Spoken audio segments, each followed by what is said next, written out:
Welcome students. ग्रॅव्हिटेशनच्या last लेक्चरमध्ये आपण अर्थ ग्रॅव्हिटेशनल ॲक्सिलरेशन म्हणजे आपण त्याच्यापूर्वी बघितलं की कुठल्याही दोन ऑब्जेक्टमध्ये युनिव्हर्स मधल्या फोर्स ऑफ अट्रॅक्शन असतो त्याला आपण ग्रॅव्हिटेशनल फोर्स म्हणतो. म्हणजे अर्थी ग्रॅव्हिटेशनल फोर्स आहे त्या अर्थी तिथं ॲक्सिलरेशन सुद्धा प्रेझेंट असणार आहे. मग अर्थ ग्रॅव्हिटेशनल फोर्समुळे जे काही ॲक्सिलरेशन इंट्रोड्यूस होतं ऑब्जेक्टमध्ये त्यालाच आपण नाव दिलेलं आहे अर्थ ग्रॅव्हिटेशनल ॲक्सिलरेशन, जे आपण स्मॉल जी या लेटरनं रिप्रेझेंट करतो. त्याचा आपण काल फॉर्म्युला बघितला. हा फॉर्म्युला एक्झॅक्टली आलेला कुठून आहे तर फोर्स ग्रॅव्हिटेशनल फोर्स काढण्याचा युनिव्हर्सल लॉ ऑफ ग्रॅव्हिटेशनच्या नुसार आपल्याला फॉर्म्युला मिळाला होता F capital G m1 m2 upon d square. m1 m2 object masses of two objects आणि d डिस्टन्स बिटवीन देम. आणि दुसरा फॉर्म्युला आपल्याला माहिती आहे की force equals to mass into acceleration. मग या दोघांचं कॉम्बिनेशन वापरून आपल्याला G चा फॉर्म्युला मिळाला होता small g equals to capital G universal constant of gravitation, capital M mass of planet. मग आपण इथं अर्थ कन्सिडर करतोय म्हणून हे कॅपिटल M हे मास ऑफ अर्थ असणार. इतर कुठला प्लॅनेट कन्सिडर केला तर हे कॅपिटल M म्हणजे मास ऑफ दॅट प्लॅनेट होणार आहे. आणि स्मॉल r स्क्वेअर म्हणजे काय? स्मॉल r म्हणजे distance between planet and object. मग जर एक प्लॅनेट जर तुम्ही कन्सिडर केलेला अर्थ असेल तर distance between earth and object. मग अर्थ अँड ऑब्जेक्ट मध्ये डिस्टन्स मेजर करताना ऑब्जेक्ट मध्ये डिस्टन्स आपण हे नेहमी त्यांच्या सेंटर पासून मेजर करणार. त्यामुळे एक ऑब्जेक्ट अर्थ असेल तर ते डिस्टन्स मेजर करताना अर्थच्या सेंटर पासून मेजर करायचं आहे, अर्थच्या सरफेस पासून मेजर करायचं नाही. मग आपल्याला हा फॉर्म्युला मिळाला होता G equals to gm upon r square. त्यानंतर आपण जो नेक्स्ट पार्ट सुरू केला होता त्याच्यामध्ये कुठला होता तो next part? Factors affecting the value of G. मग आता जर हा G चा फॉर्म्युला बघितला तर ह्याच्यामध्ये तुम्हाला दिसतं की G कशावर डिपेंड आहे तर फॉर्म्युलामध्ये राईट साइडला पहिल्यांदा येते कॅपिटल G. आता हा कॅपिटल G युनिव्हर्सल कॉन्स्टंट आहे, त्याची व्हॅल्यू बदलत नाही, त्यामुळे हा G काही या कॅपिटल G वर डिपेंड नसणार आहे. दुसरी गोष्ट कोणती? प्लॅनेटचं मास. मग अर्थचं जर मास कन्सिडर केलं तर अर्थचं मास सुद्धा फिक्स आहे, ते बदलणार नाहीये. मग राहते गोष्ट कुठली फक्त तर स्मॉल r. मग स्मॉल r म्हणजे एक्झॅक्टली काय तर स्मॉल r म्हणजे ऑब्जेक्ट आणि अर्थ मधला डिस्टन्स. मग आता अर्थ आणि ऑब्जेक्ट मधला डिस्टन्स ज्यावेळेस आपण मेजर करतो त्यावेळेस ऑब्जेक्ट कुठे कुठे असू शकतो? एक तर अर्थच्या सरफेसवर असू शकतो, किंवा सरफेस पासून ठराविक उंचीवर असू शकतो, किंवा सरफेस पासून खाली म्हणजे डेप्थला अर्थच्या आतमध्ये असू शकतो. म्हणजेच काय की हा r हा वेगवेगळा असू शकतो. म्हणजे अर्थी r वेगळा आहे त्या अर्थी मिळणारी G ची व्हॅल्यू सुद्धा काय असणार आहे? डिफरंट असणार आहे. मग त्यातला पहिला फॅक्टर बघितला होता आपण हाईट अबव अर्थ सरफेस. म्हणजेच काय की जर एखादा ऑब्जेक्ट आपण सरफेस पासून उंचावर नेत गेलो तर G ची व्हॅल्यू कमी होते का इन्क्रीज होते हे आपण बघितलं होतं. तर आपल्याला काय आढळलं इथं r काय होणार आहे? स्मॉल r हा हाईट वर असला तर ऑब्जेक्ट समजा हा सरफेस आहे, ही रेडियस r आणि इथून हाईट वर असणारा ऑब्जेक्ट ही हाईट h.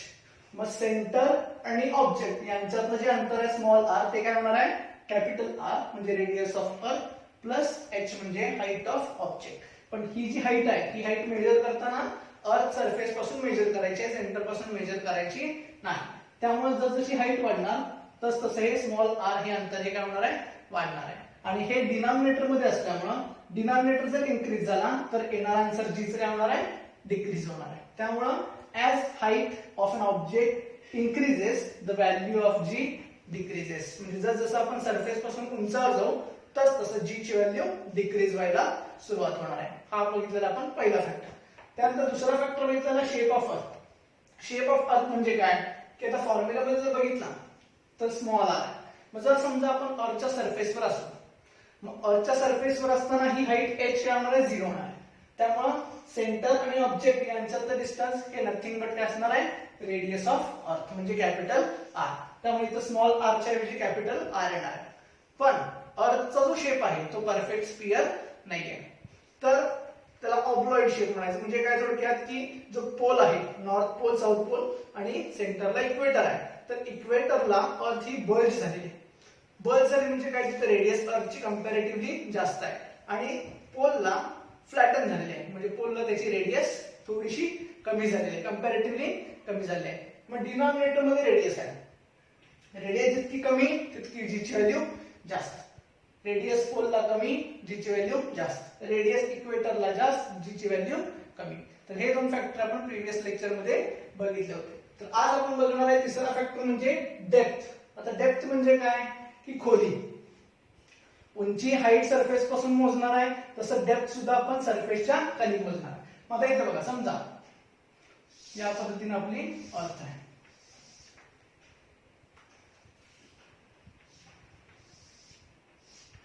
इथं अर्थचं सेंटर आहे.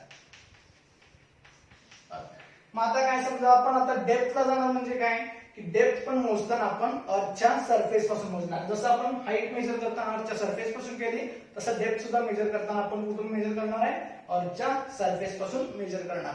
मग समजा आपण डी इतक्या डेप्थला गेलेलो आहोत. किती डेप्थला गेलेलो आहोत आपण, डी इतक्या. म्हणजे समजा सरफेस पासून तुम्ही डी इतक्या अंतरावर गेला आहात. आता ऑब्जेक्ट कुठे आपला, इथं आहे.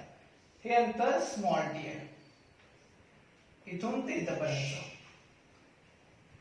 मग यावेळेस आपला नेहमीचा फॉर्म्युला काय, जी चा, G equals to gm upon r square. आता हे r, स्मॉल r म्हणजे काय, distance between earth and object. मग ते मेजर करताना आपण अर्थच्या सेंटर पासून मेजर करतो. त्यामुळे आपल्याला हे डिस्टन्स फाइंड आउट करायचं आहे. हे डिस्टन्स स्मॉल r आहे. सेंटर पासून ऑब्जेक्ट पर्यंतचे डिस्टन्स हे स्मॉल r. अर्थच्या सरफेस पासून आपण डेप्थ मध्ये म्हणजे पृथ्वीच्या आतमध्ये गेलेलो आहोत, डी इतक्या डेप्थवर. मग आता आपल्याला माहित आहे सेंटर पासून सरफेस पर्यंतचं अंतर, याला आपण काय म्हणतो, याला आपण म्हणतो रेडियस. ती आपण डिनोट करतो कॅपिटल R. म्हणजे सेंटर टू सरफेस हे डिस्टन्स झालं कॅपिटल R. त्यापैकी स्मॉल डी इतकं डिस्टन्स डेप्थ आपण आतमध्ये गेलो आहोत, हे स्मॉल डी. आणि राहिलेलं जे काही डिस्टन्स आहे सेंटर आणि ऑब्जेक्ट, हे स्मॉल r. मग इथं स्मॉल r ची किंमत काय होणार आपल्याला, स्मॉल r इक्वल्स टू आपण काय लिहू शकतो, हे टोटल r मायनस ही डेप्थ d केल्यानंतर आपल्याला स्मॉल r ची किंमत मिळणार आहे, हे मायनस d. मग हे फॉर्म्युला आपला काय येऊ शकतो, gm divided by r minus d ब्रॅकेटचा स्क्वेअर. r मायनस d ब्रॅकेटचा स्क्वेअर. आता इथं काय होतं, आता d म्हणजे डेप्थ जर वाढली, आता डेप्थ वाढली म्हणजे काय की आपण पृथ्वीच्या आतमध्ये खोलवर चाललेलो आहोत. डेप्थ वाढली म्हणजे पृथ्वीच्या आपण आत खोलवर चाललेलो आहोत. जर डेप्थ वाढली तर ही क्वांटिटी काय होणार आहे, कमी होणार आहे. कसं बघा, r मधून आपण d ची व्हॅल्यू मायनस करतोय. r मधून आपण d ची व्हॅल्यू मायनस करतोय. म्हणजे अर्थी d वाढते त्या अर्थी आपण या r मधून मोठी संख्या वजा करायला लागेल. मग जर r मधून मोठी संख्या जर वजा करत गेलो तर येणारा आन्सर आपला डिक्रीज होत जाणार. मग डिनॉमिनेटर डिक्रीज झाला, हा त्याचा स्क्वेअर सुद्धा काय होणार आहे, डिक्रीज होणार. त्यामुळे डिनॉमिनेटर जर डिक्रीज झाला तर येणारा आन्सर काय व्हायला पाहिजे, इन्क्रीज व्हायला पाहिजे. म्हणजे जर d ची व्हॅल्यू इन्क्रीज झाली तर g ची व्हॅल्यू काय व्हायला पाहिजे, डिक्रीज व्हायला पाहिजे. d ची व्हॅल्यू बघा, आता d ची व्हॅल्यू इन्क्रीज झाली. पुन्हा एकदा सांगतो बघा, d ची व्हॅल्यू इन्क्रीज झाली तर d ची व्हॅल्यू इन्क्रीज झाली म्हणजे काय की d आपण खोलवर चाललो. मग खोलवर चाललो म्हणजे काय की स्मॉल r, हे स्मॉल r काय होणार आहे, कमी कमी होत जाणार. मग स्मॉल r जर कमी झालं तर डिनॉमिनेटर काय होणार आहे, हा डिक्रीज होत जाणार. मग डिनॉमिनेटर डिक्रीज झाला तर ही g ची व्हॅल्यू काय व्हायला पाहिजे, इन्क्रीज व्हायला पाहिजे बाय दिस फॉर्म्युला. पण एक्झॅक्टली होतं काय तर जसं आपण डेप्थला जाऊ तसं g ची व्हॅल्यू सुद्धा कमी होते, वाढत नाही. तर असं का होतं तर बघा, याचं रिझन काय बघा. आता आपला ऑब्जेक्ट इथं आहे डेप्थला, हे जे काही स्मॉल g आहे हे कोणामुळे आलेलं आहे, ग्रॅव्हिटेशनल फोर्स मुळे आलेलं आहे. मग ग्रॅव्हिटेशनल फोर्स कोणामुळे आलेला आहे, अर्थमुळे. म्हणजे काय, अर्थ त्या ऑब्जेक्टला स्वतःकडे अट्रॅक्ट करते. मग ज्यावेळेस हा ऑब्जेक्ट या डेप्थला जात असतो त्यावेळेस या ऑब्जेक्टला ही संपूर्ण अर्थ अट्रॅक्ट करत नसते. तर किती पोर्शन त्यातला अट्रॅक्ट करत असतो, तर स्मॉल r इतक्या रेडियसचा जर तुम्ही स्फिअर कन्सिडर केला, हा स्फिअर काय करत असणार आहे, आता फक्त इतक्याच साईजचा स्फिअर हा त्या ऑब्जेक्टला अट्रॅक्ट करत असणार आहे. संपूर्ण अर्थ या ऑब्जेक्टला अट्रॅक्ट करणार नाही, कारण आपण आता d इतक्या डेप्थ मध्ये आतमध्ये गेलेलो आहोत. त्याच्या आतमध्ये इतक्या रेडियसवर जो काही पोर्शन प्रेझेंट आहे अर्थचा, तितकाच पोर्शन या ऑब्जेक्टला अट्रॅक्ट करणार आहे. म्हणजे हे जे कॅपिटल M आहे हे पूर्ण अर्थचं मास नसणार आहे. तर काय असणार आहे, हा जो स्मॉल स्फिअर आहे r इतक्या रेडियसचा, याच फक्त मास असणार आहे. मग यालाच म्हणायचं इफेक्टिव्ह मास. याला काय म्हणायचं इफेक्टिव्ह मास, की जे इफेक्टिव्ह मास या ऑब्जेक्टला आता अट्रॅक्ट करणार आहे. संपूर्ण अर्थचं मास हे कॅपिटल एम टोटल मास. आणि आता मात्र टोटल मास न कन्सिडर करता आपण काय करणार आहे, फक्त इफेक्टिव्ह मास कन्सिडर करणार आहे. त्यामुळे इथं फॉर्म्युला येणार आहे इफेक्टिव्ह, इथे येणार आहे इफेक्टिव्ह. मग हा जो इफेक्टिव्ह मास आहे हा पृथ्वीच्या कॅपिटल जी एम आहे टोटल मास त्याच्यापेक्षा कमी आहे. म्हणजे न्यूमरेटर मध्ये ही जी व्हॅल्यू आहे ती कमी झाली, डिनॉमिनेटर मध्ये काय झालं, डी ची व्हॅल्यू वाढली, ही सुद्धा कमी झाली. न्यूमरेटर कमी झाला, डिनॉमिनेटर कमी झाला, जी ची व्हॅल्यू इन्क्रीज होणार का डिक्रीज होणार आपण हे परफेक्टली सांगू शकत नाही. पण ऍज अ कंबाइंड इफेक्ट जर बघितला तर या कंबाइंड इफेक्ट मुळे जी ची व्हॅल्यू आहे ही डिक्रीज होत असते, इन्क्रीज होत नाही. याचं रिझन काय, जर फक्त तुम्ही डी चा इफेक्ट बघितला, डी वाढला म्हणजे डेप्थला गेलात तर ही क्वांटिटी काय होणार आहे, कमी होणार.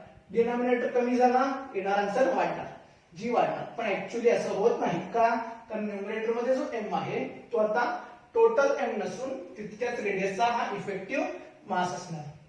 त्यामुळं न्यूमरेटर कमी झाला, डिनॉमिनेटर कमी झाला, कंबाइंड इफेक्ट म्हणून जी ची व्हॅल्यू ही डिक्रीज होत असते, इन्क्रीज होत नसते. मग आता याचं जे रिझन एक्झॅक्टली हे तुमच्या पुस्तकामध्ये नाही आहे, पण तरी पण तुम्हाला समजण्यासाठी एक्झॅक्टली इफेक्टिव्ह मास कसं कन्सिडर करायचं ते शॉर्ट मध्ये आपण बघूया. तर काय होतं बघा, समजा रो या हा सिम्बॉल जो आहे तो, या सिम्बॉलला मराठी मधलं नऊ जे आहे त्याच्यासारखा जो सिम्बॉल दिसतो याला म्हणायचं रो. समजा याला म्हटलं आपण डेन्सिटी, ही अर्थची काय डेन्सिटी. अर्थचं व्हॉल्यूम काय असतं, व्हॉल्यूम व्ही. समजा अर्थला आपण स्फेरिकल शेप कन्सिडर केला, स्फिअरचं व्हॉल्यूम असतं 4/3 पाय, रेडियस कॅपिटल आर त्याचा क्यूब. देअरफॉर मास काय होणार, पूर्ण मास इक्वल टू काय होणार आहे, रो इंटू व्ही. कारण जो डेन्सिटीचा फॉर्म्युला असतो तो काय असतो, density equals to mass upon volume. त्यामुळं मासचा फॉर्म्युला काय होणार, डेन्सिटी इंटू व्हॉल्यूम. मग density therefore capital M equals to rho density आहे into volume 4/3 pi r cube, pi r cube. हे झालं टोटल मास. त्याच पद्धतीने इफेक्टिव्ह जर मास काढला आपण तर इफेक्टिव्ह मास काय होणार आहे, डेन्सिटी. तुम्ही पूर्ण अर्थ कन्सिडर करा किंवा त्यातला स्मॉल पोर्शन कन्सिडर करा, त्याची डेन्सिटी बदलणार नाहीये. फॉर एक्झाम्पल लाकडाचा ठोकळा घेतला, पूर्ण कन्सिडर करा किंवा त्याचे 2 तुकडे करा, त्याची डेन्सिटी 30 राहणार. फक्त मास आणि व्हॉल्यूम त्यांचं चेंज होणार, पण मिळणारा त्यांचा रेशो आहे मास आणि व्हॉल्यूमचा तो बदलणार नाही. त्यामुळे याच्यात सुद्धा डेन्सिटी 30 राहणार रो इंटू 4/3 पाय इंटू. आता रेडियस मात्र जी आहे इफेक्टिव्ह मास साठी ती काय आहे, स्मॉल आर आहे. ती काय आहे, स्मॉल. म्हणजे इथे काय येणार, स्मॉल आर क्यूब. कारण हा इफेक्टिव्ह मास हा फक्त इतका येलो पोर्शन मध्ये जो शेडेड केलेला आहे तितकाच आहे, त्याची रेडियस ही स्मॉल आर आहे. मग स्मॉल आर ला आपण काय लिहिलेलं आहे, आर मायनस डी. म्हणजेच काय होणार आहे, हे रो इंटू 4/3 पाय आणि आर मायनस डी ब्रॅकेटचा क्यूब. मग आता ही जर व्हॅल्यू तुम्ही याच्यामध्ये टाकला तर जी ची व्हॅल्यू काय होते, g equals to capital G M effective, याची किंमत काय, rho 4/3 pi r minus d bracket cube divided by r minus d ब्रॅकेटचा स्क्वेअर, आर मायनस डी ब्रॅकेटचा स्क्वेअर. म्हणजेच काय, स्क्वेअर टर्म आणि यातलं स्क्वेअर टर्म जाणार, एक टर्म शिल्लक राहणार. म्हणजे काय मिळालं तुम्हाला, जी rho 4/3 pi into bracket r minus d. G ची व्हॅल्यू आपल्याला मिळालेली आहे कॅपिटल जी रो 4/3 पाय ब्रॅकेट मध्ये आर मायनस डी. आता इथे बघा, जी युनिव्हर्सल कॉन्स्टंट आहे, याची व्हॅल्यू युनिव्हर्स मध्ये कॉन्स्टंट राहणार, हा बदलणार नाही. रो डेन्सिटी आहे अर्थची, ती सुद्धा बदलणार नाहीये. 4/3 कॉन्स्टंट आहे, पाय इक्वल टू 22/7 किंवा 3.14 कॉन्स्टंट आहे. म्हणजे हा पूर्ण भाग काय आहे, कॉन्स्टंट आहे. राहतो भाग कुठला, आर मायनस डी. आता समजा डी इन्क्रीज झाला, डी काय झालं, इन्क्रीज झालं. म्हणजे सरफेस पासून डी इन्क्रीज होणे म्हणजे काय, की सरफेस पासून तुम्ही जास्त डेप्थ वर चाललेला आहे, म्हणजेच तुम्ही खोलवर चाललेला आहे, आतमध्ये चाललेला आहे. म्हणजेच काय झालं, हे जर डी वजा, जर डी इन्क्रीज झालं तर आर मायनस डी म्हणजे रेडियस मधून जी तुम्ही वजा करणार आहे किंमत ती वाढत चालली आहे. मग जसं तुम्ही मोठ्यात मोठी संख्या मायनस करत जाल तसं येणार आन्सर काय होणार आहे, डिक्रीज होणार आहे. त्यामुळं जी ची व्हॅल्यू काय होणार आहे, डी इन्क्रीज झालं तर जी ची व्हॅल्यू डिक्रीज होणार आहे. म्हणजे त्याच्यावरून काय कोणाला लक्षात आलं की जर डी इन्क्रीज झालं तर जी ची व्हॅल्यू डिक्रीज होणार आहे. लक्षात. त्यामुळं हे एक्झॅक्टली रिझन जे आहे हे या पद्धतीने आहे.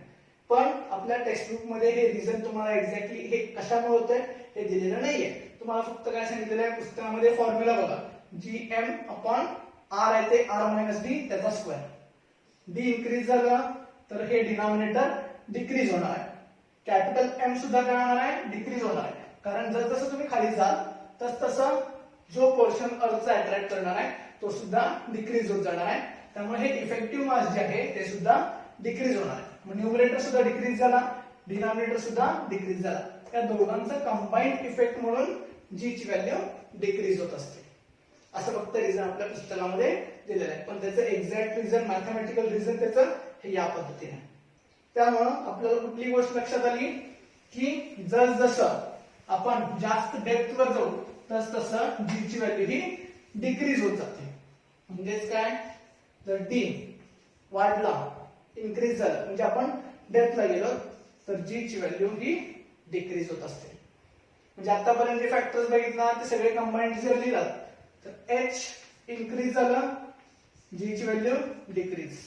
म्हणजे तुम्ही सरफेस पासून हाईट वर गेलात तरी सुद्धा जी ची व्हॅल्यू कमी होते, डेप्थला गेलात तरी सुद्धा जी ची व्हॅल्यू कमी होते. म्हणजे इन शॉर्ट काय की जी ची व्हॅल्यू जी आहे ती अर्थच्या सरफेसवर मॅक्सिमम असते. वर गेलात कमी होणार, खाली गेलात कमी होणार. आणि त्यातल्या त्यात सुद्धा सरफेस वरती कॉन्स्टंट नसते कारण परफेक्ट स्फिअर हा अर्थचा शेप नाहीये. तर अर्थची इक्वेटरला बल्ज झालेली आहे, पोलला फ्लॅट झालेली आहे.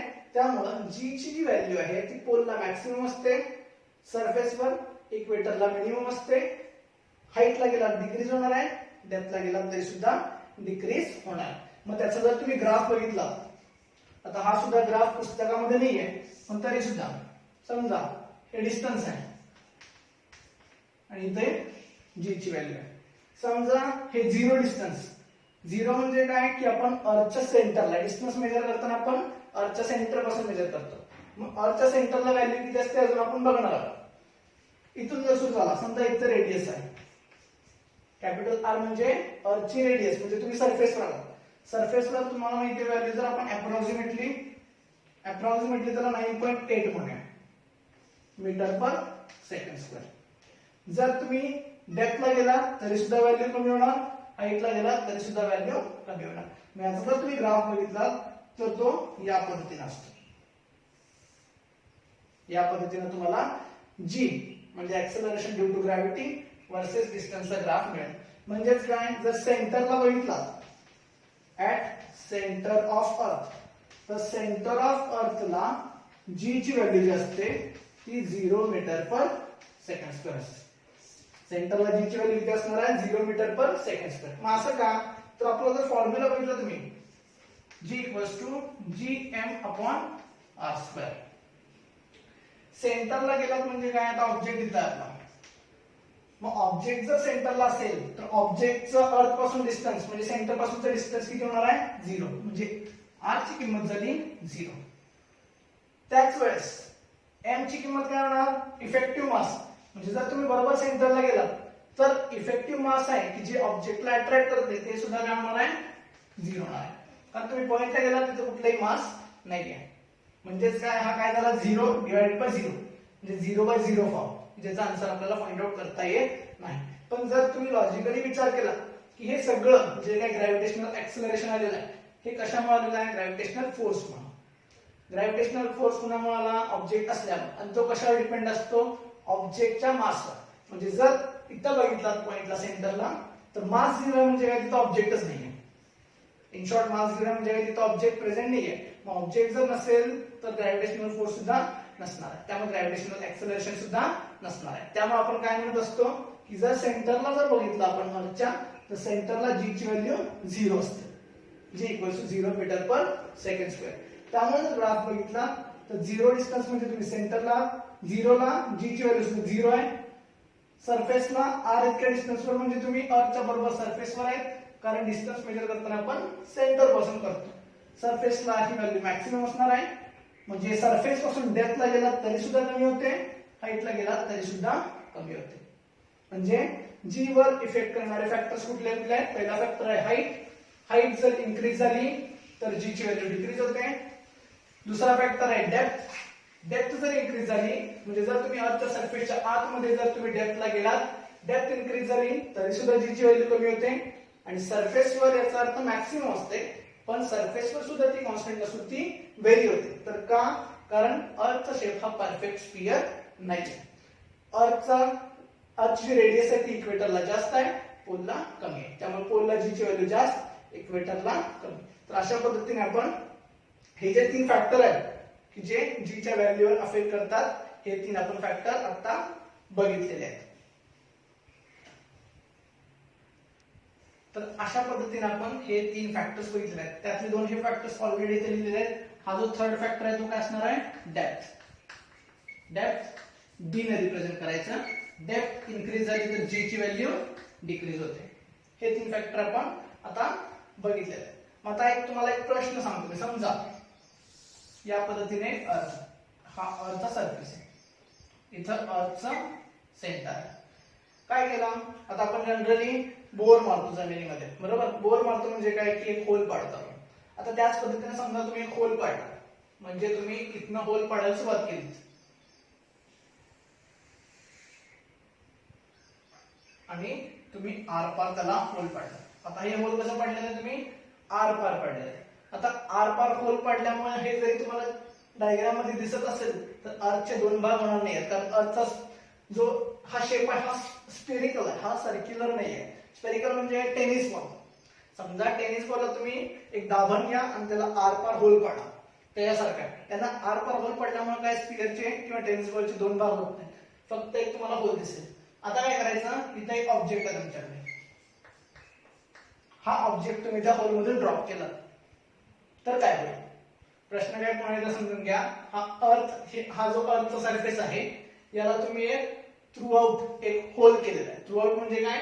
सेंटर मधून जाऊन पुन्हा दुसऱ्या एंडला तुम्ही गेलेला आहात. थ्रू आउट होल केलेला आहे आणि आता तुम्ही ऑब्जेक्ट जो आहे तो काय केलेला? वरून ड्रॉप केलेला आहे.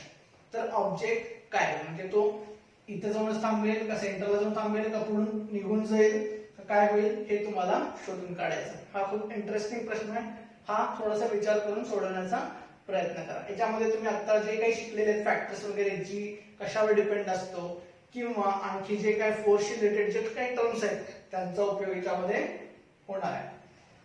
तर आता जो नेक्स्ट कॉन्सेप्ट आहे आपला तर तो काय आहे की आपण डे टू डे लाईफ मध्ये आपण काही टर्म्स वापरतो. फॉर एक्झाम्पल मास आणि दुसरा आहे वेट. आता आपण वेट याला मराठीत काय म्हणतात? याला मराठीत म्हणतात वस्तुमान आणि याला म्हणतात वजन. याला काय म्हणतात? वजन. बरोबर?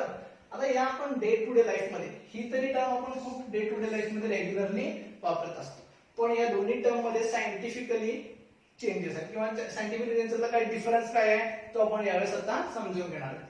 तर मास म्हणजे काय की अमाऊंट ऑफ मॅटर. मास म्हणजे काय? Amount of matter. म्हणजे एखादा जर ऑब्जेक्ट घेतला तर त्याच्यामध्ये किती मॅटर प्रेझेंट आहे त्याला म्हणायचं त्या ऑब्जेक्टचा मास.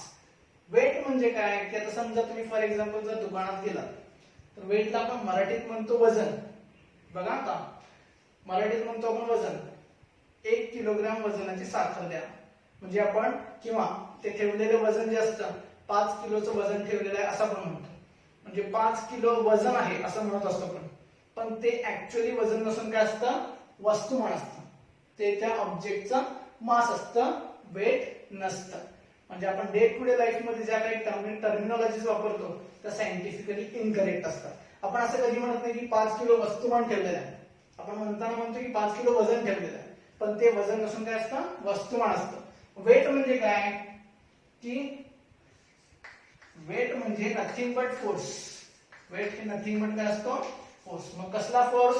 त्याचं नाव काय ग्रॅव्हिटेशन. कसला फोर्स शिकतो आपण ग्रॅव्हिटेशनल फोर्स. मग weight is nothing but gravitational force exerted by कोण एक्झर्ट करणार आहे अर्थ ऑन दॅट ऑब्जेक्ट म्हणजेच weight is nothing but force. म्हणजे वेट हा मास सारखा नाहीये तर वेट हा एक प्रकारचा फोर्स आहे. मग फोर्स आहे म्हणजे कुठला फोर्स तर तो कुठला ग्रॅव्हिटेशनल फोर्स. मग ग्रॅव्हिटेशनल फोर्स एक्झर्ट कोण करणार तर अर्थनं. म्हणजे अर्थनं एखाद्या ऑब्जेक्टवर जितका काही ग्रॅव्हिटेशनल फोर्स एक्झर्ट केलेला आहे त्यालाच म्हणायचं त्या ऑब्जेक्टचं वेट. म्हणजेच काय हा हे अमाऊंट ऑफ मॅटर हे मास झालं. हा नथिंग बट काय एक प्रकारचा फोर्स आहे. याच्यात आणि याच्यात फरक काय ही मास क्वांटिटी आहे ही फोर्स क्वांटिटी. मग आता याचा फॉर्म्युला काय असणार वेट W ने रिप्रेझेंट करेल. मग अर्थ न फोर्स एक्झर्ट केलेला आहे. समजा ऑब्जेक्टचं मास m आहे. ऑब्जेक्टचं मास काय आहे m आहे. मग फोर्स एक्झर्ट केला असल्यामुळे ऍक्सेलरेशन प्रोड्यूस होणार आहे. त्या ऍक्सेलरेशनला आपण काय म्हणतो ऍक्सेलरेशन ड्यू टू ग्रॅव्हिटी किंवा ग्रॅव्हिटेशनल ऍक्सेलरेशन जे आपण स्मॉल g ने रिप्रेझेंट करतो. मग फोर्सचा फॉर्म्युला काय mass into acceleration. Weight is nothing but force mass into acceleration g. म्हणजे वेटचा फॉर्म्युला काय होणार आहे mg. W equals to weight equals to mass into acceleration due to gravity. म्हणजे अर्थी मास अमाऊंट ऑफ मॅटर याचं SI युनिट काय असणार मास SI युनिट आपल्याला माहित आहे किलोग्रॅम kg. याचं SI युनिट काय असणार SI unit weight is type of force. म्हणजे एक प्रकारचा फोर्स आहे gravitational force. Force SI unit काय न्यूटन. त्यामुळं याचं युनिट काय असणार आहे SI युनिट न्यूटन की ज्याला आपण कॅपिटल N न रिप्रेझेंट करत असतो. मग हा एक प्रकारचा फोर्स आहे त्यामुळे ही कसली आहे ही वेक्टर क्वांटिटी.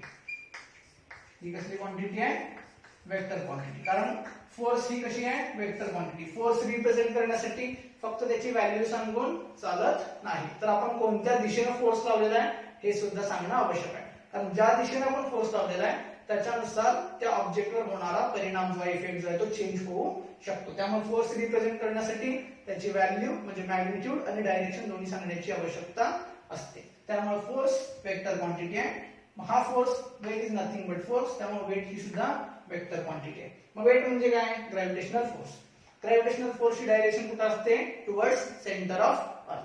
मग वेटची डायरेक्शन कुठे असणार आहे टुवर्ड्स सेंटर ऑफ अर्थ. इथं पण तुम्ही बघू शकता मास स्केलर g म्हणजे वेटची डायरेक्शन कुणावर डिपेंड आहे g च्या डायरेक्शनवर. पुन्हा g ची direction towards centre of earth म्हणजे वेटची direction towards centre of earth. त्यामुळे वेट ही सुद्धा वेक्टर क्वांटिटी आहे. पण मास सांगण्यासाठी काय डायरेक्शन सांगण्याची आवश्यकता नाहीये. मग ज्या क्वांटिटीला डायरेक्शन सांगण्याची आवश्यकता नसते त्याला आपण स्केलर क्वांटिटीज म्हणतो. म्हणजे असं होत नाही की आता समजा फोर्स लावला मी या डस्टरवर या दिशेने फोर्स लावला तर परिणाम वेगळा कारण डस्टर त्या बाजून गेला. तिकडून फोर्स लावला तर डस्टर इकडच्या बाजूने येणार म्हणजे परिणाम वेगळा डायरेक्शन चेंज झाली तर त्यामुळे डायरेक्शन सांगावी लागते. पण जर मास सांगायचं असेल या डस्टरचं मास सांगायचं असेल तर त्यासाठी डायरेक्शन सांगण्याची आवश्यकता नाही.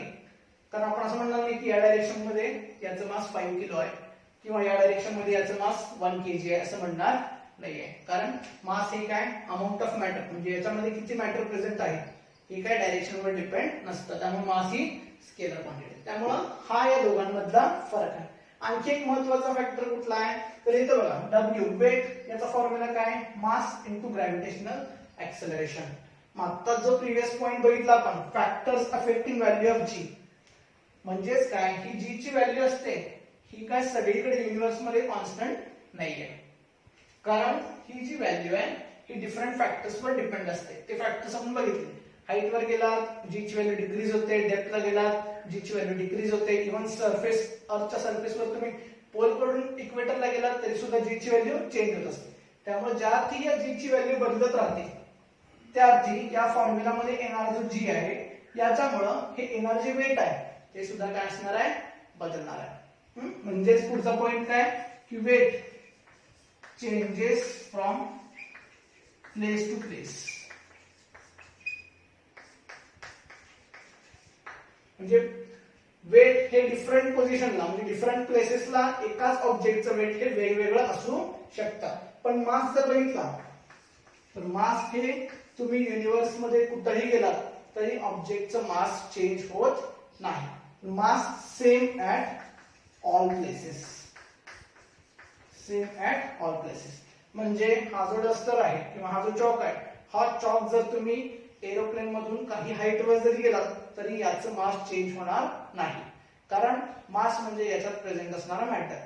हाईट वर गेल्यानंतर यातला मॅटर चेंज होणार नाही किंवा डेप्थला गेल्यानंतर यातला मॅटर चेंज होणार नाही. त्यामुळे मास जे आहे ते ऑब्जेक्टचं युनिव्हर्स मध्ये कुठेही गेला तर ते चेंज होत नाही, ते सेमच राहतं. मात्र वेट जे आहे हे weight mass into acceleration due to gravity. Mass change होणार नाही, पण जी ची व्हॅल्यू आहे ती हाईट वर गेलात, डेप्थ वर गेलात, सरफेस वर जरी फिरलात तरी चेंज होत असते. त्यामुळे वेटची व्हॅल्यू ही प्लेस टू प्लेस ही डिफरंट असू शकते. म्हणजे फॉर एक्झाम्पल हा चॉक घेऊन जर मी इक्वेटरवर गेलो तर तिथं मास जे आहे आणि तिथून पोलला गेलो तिथं जे मास आहे ते मास सेम असणार आहे. मात्र याचं वेट इक्वेटरवर असणार वेट आणि पोलवर असणार वेट हे डिफरंट असणार आहे. मग फॉर एक्झाम्पल समजा आपण दुकानामध्ये गेलो, दुकानामध्ये आपण म्हटलं 1 किलोग्राम साखर द्या, तर ते 1 किलोग्राम हे काय वेट नसतं, ते काय असतं, मास असतं, वस्तुमान असतं. मग ती 1 kg शुगर जी आहे ती घेऊन तुम्ही इक्वेटरवर गेलात मास 1 kg, पोलवर गेलात मास 1 kg, ते चेंज होणार नाहीये. त्यामुळे डे टू डे लाईफ मध्ये आपण जी क्वांटिटी मेजर करतो दुकानांमध्ये ती वेट नसून ती कुठली असते, मास असते. पण जर तुम्ही त्याचा वेट काढला, वेट आपण डायरेक्टली मेजर करत नाही, तर वेट हे आपण या फॉर्म्युलाने फाइंड आउट करत असतो. तर वेट मध्ये जी असतं त्यामध्ये प्लेस टू प्लेस हे चेंज होणार आहे. त्यामुळं मास युनिव्हर्स मध्ये सेम, वेट मात्र डिफरंट असणार आहे. कारण ही जी ची व्हॅल्यू जी आहे ती प्लेस टू प्लेस बदलत असते. म्हणजे फॉर एक्झाम्पल बघा, जर आपण मूनवर गेलो तर जी ची व्हॅल्यू जी आहे मूनवर ही काय असणार आहे, अर्थच्या व्हॅल्यू पेक्षा डिफरंट असणार आहे. कारण आपल्याला जी चा फॉर्म्युला काय माहित आहे, g equals to capital G capital M upon r square. मग जर मूनवर गेला, g capital G same, universal constant आहे. मास अर्थवर असतो तर आपण अर्थचं मास कन्सिडर केलं असतं. आता आपण मूनवर आहोत म्हणून इथं मास कोणाचं कन्सिडर करणार, मूनचं. मग मूनचं मास आणि अर्थचं मास हे डिफरंट आहे. त्यानंतर आर मूनच्या सरफेसवर असाल तर हे स्मॉल आर म्हणजे काय असणार आहे, रेडियस ऑफ मून. अर्थच्या सरफेसवर असाल तर रेडियस ऑफ अर्थ. मग radius of earth, radius of moon different आहे. त्यामुळं जे काय आन्सर मिळणार आहे आपल्याला जीचं ते अर्थवर डिफरंट असणार आहे, मूनवर डिफरंट असणार आहे. म्हणजेच जी ची व्हॅल्यू जी आहे मूनवर ही अर्थपेक्षा डिफरंट असणार. आणि ती किती असते, जर आपल्याला हे जी कॉन्स्टंट आहे अर्थचं मास माहिती असेल, मूनचं मास माहिती असेल, अर्थचे रेडियस माहिती असेल, मूनची रेडियस माहिती असेल, तर आपण मूनवर जी ची व्हॅल्यू जी आहे आणि अर्थवर जी ची व्हॅल्यू आहे त्यांच्यातलं रिलेशन पण फाइंड आउट करू शकतो. आणि ते रिलेशन काय मिळतं, जो जी आहे मूनवरचा that is 1/6 of g on earth. म्हणजे अर्थवर जी ची व्हॅल्यू आहे जी आपण generally 9.8 meter per second square करतो त्याच्या 1/6 व्हॅल्यू ही मूनवर असते. म्हणजेच जर हा चॉक असेल, या चॉकचं जर वेट समजा 10 न्यूटन, वेट सांगताना हे नेहमी न्यूटन मध्ये सांगायचं, किलोग्राम मध्ये सांगायचं नाही.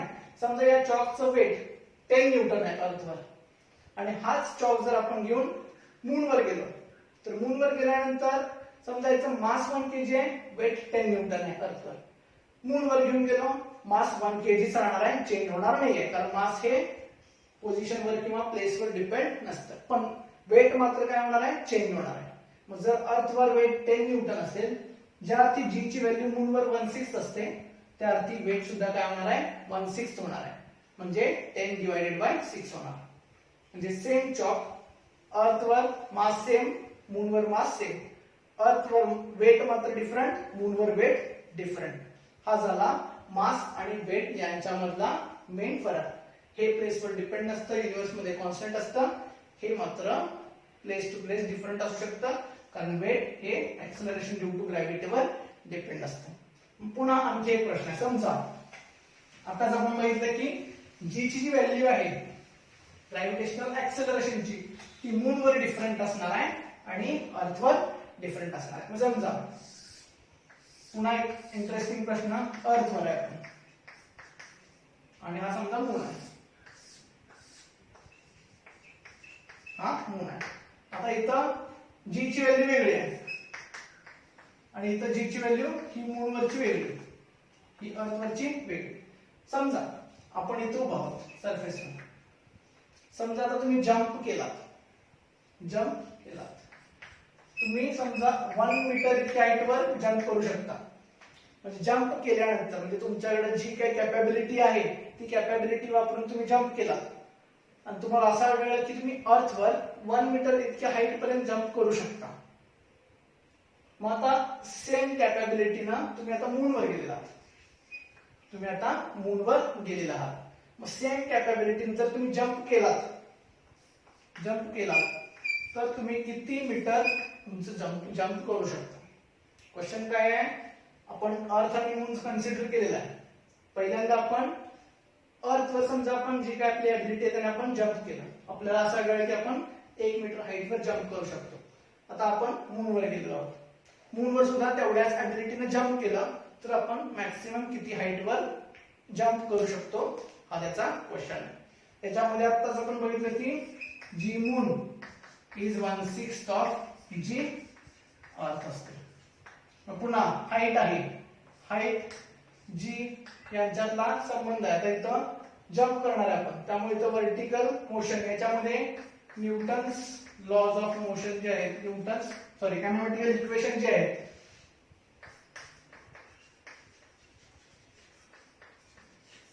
कायनेमॅटिकल इक्वेशन जे आपण 9th स्टँडर्ड मध्ये बघितलेले आहेत, v = u + at, s = ut + ½ at², यांचा इथे यूज होऊ शकतो.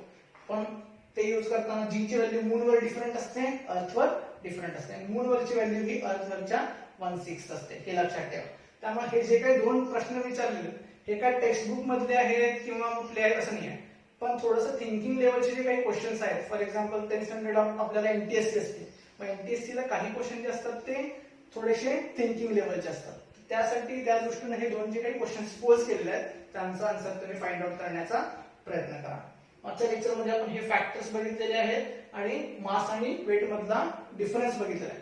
नेक्स्ट लेक्चरला आपण फ्री फॉल म्हणजे एखादा ऑब्जेक्ट फ्री फॉल मध्ये कधी आहे कधी नाही आहे, त्याच्यासाठी रिझन्स काय, त्यावेळेस इक्वेशन्स ऑफ मोशन काय काय होतं, त्याच्यानंतर ग्रॅव्हिटेशनल पोटेन्शियल एनर्जी आणि एस्केप वेलोसिटी म्हणजे यांचा अर्थ काय हे आपण नेक्स्ट लेक्चरला बघणार आहोत.